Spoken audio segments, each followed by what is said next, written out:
When the famous American naturalist John Muir traveled British Columbia's Inside Passage in 1879, he declared that never before had he been embosomed in scenery so hopelessly beyond description.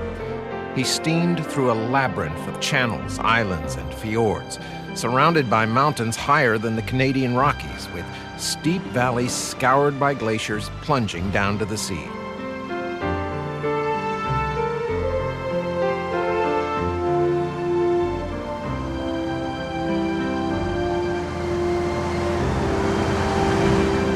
For the better part of a century, the picturesque waterways between Vancouver Island and mainland BC were traveled mainly by fishermen and loggers.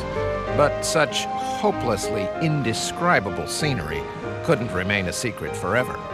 Now, every year, thousands of pleasure boaters and more than 1 million cruise ship passengers tour these once isolated channels. But yachts and luxury liners aren't for everyone. Vacationers who prefer the backwaters far off the cruise ship routes can book a berth on the Aurora Explorer, a 41-meter cargo ship owned by Marine Link Transportation.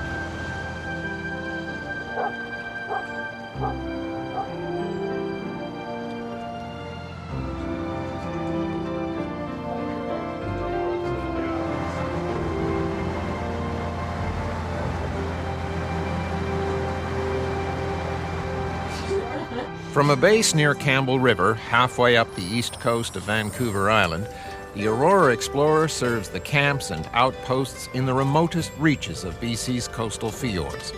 She began taking passengers on the freight runs in 1992, and now tourism accounts for nearly half the company's business.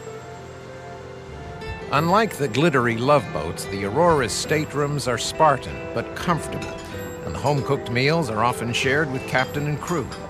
Passengers are more likely to dress in blue jeans and sneakers than tuxedos and evening gowns, and to enjoy a more rustic kind of entertainment.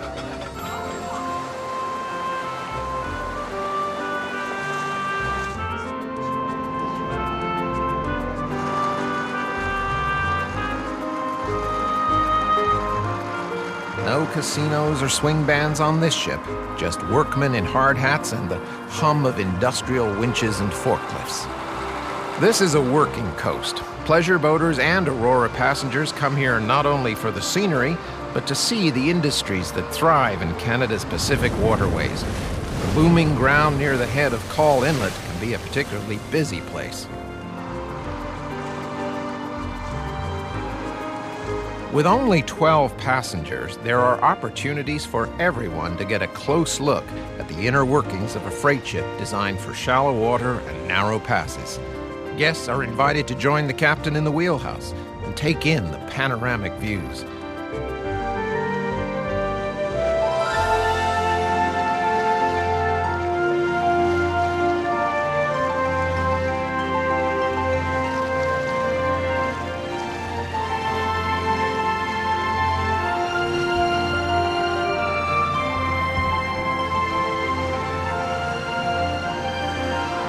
The work doesn't stop when the sun goes down. As a shallow draft landing vessel, the Aurora can venture where deep-sea ships would run aground. Nonetheless, in scheduling some stops, the rise and fall of the tides may be a more important consideration than the convenience of daylight.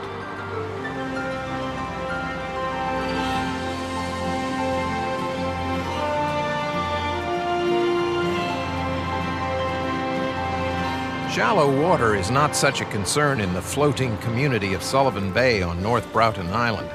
With a general store, a post office, and even a one-hole golf course, it's an intriguing place for Aurora passengers to step ashore.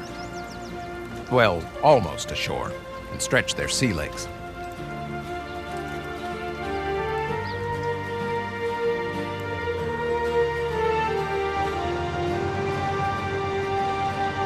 Not far from Sullivan Bay, the ocean takes on the silty hue of glacial meltwater that pours down from the mountains above Kinkum Inlet.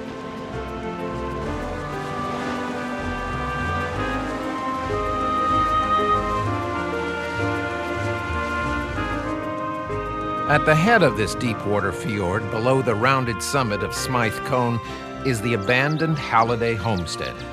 This pioneering family began farming here in the late 1800s, and the land remained in the family for a century. It is now part of a nature conservancy encompassing 431 hectares.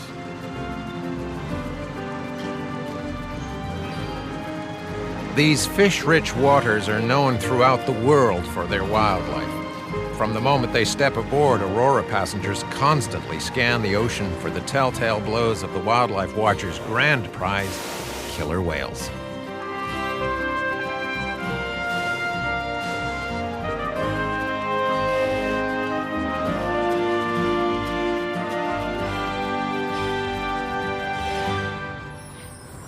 These fishy waters are also well known to seafood gourmets, and often the journey from ocean to galley is a matter of minutes.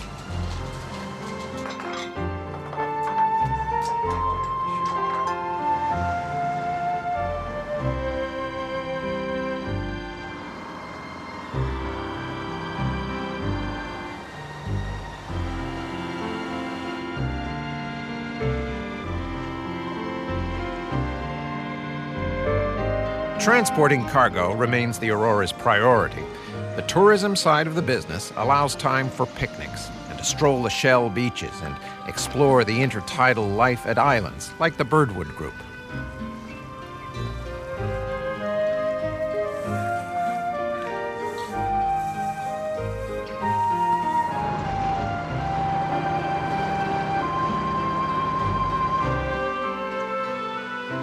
A walk through the rainforest on York Island leads up to old, weather-worn gun emplacements overlooking the windswept seas of Johnstone Strait. During World War II, mariners passing the island were hailed by military patrol vessels and ordered to identify themselves. Those who refused were halted by warning shots fired across their bows.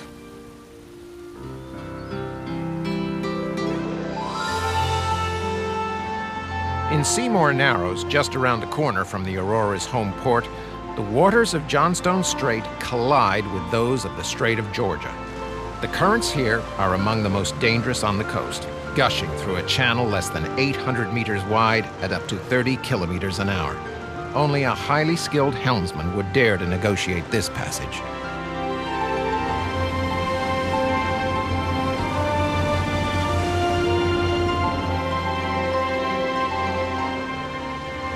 She's not too sleek or luxurious, certainly no love boat. But a voyage aboard the Aurora Explorer is not without romantic interludes. It is, perhaps, a more natural intimacy. The call of an eagle, the fragrance of the sea, and new friendships are the essence of the journey.